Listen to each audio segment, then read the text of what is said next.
नमस्कार मंडळी. तर आज बघा प्रिशूने मला शेतामध्ये चिक्कू आणण्यासाठी असं हाताला धरून नेलं होतं. चालली आणि लगेच दमली तर मी तिला उचलून घेतलं आणि हे बघा चिक्कूच्या झाडाला भरपूर सारे चिक्कू आलेले आहेत आणि काही काही पाखरांनी पण खाल्ले. अंजीर पण होते पण अंजीर अजून एवढे काही पिकले नव्हते, त्यामुळे मग आम्ही चिक्कूच घेऊन घरी आलो.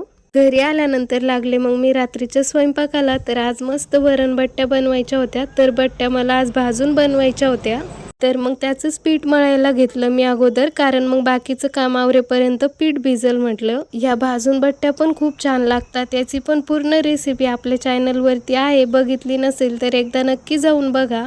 वरण बनवलं तोपर्यंत पीठ छान मुरलं होतं, तर मग मी लगेच त्याच्या बट्ट्या बनवायला घेतल्या. तर या बट्ट्यांचे गोळे अशा पद्धतीने बनवावे लागतात, आपण जसं पुरणाच्या पोळीला बनवतो ना तसं, आणि आतमध्ये पूर्ण तूप लावायचं त्याला. त्यानंतर मग बट्टी ओव्हन मध्ये अशा पद्धतीने भाजायला ठेवायचे. साधारणतः अर्धा तास लागतो याला भाजायला गॅसच्या मीडियम फ्लेमवरती.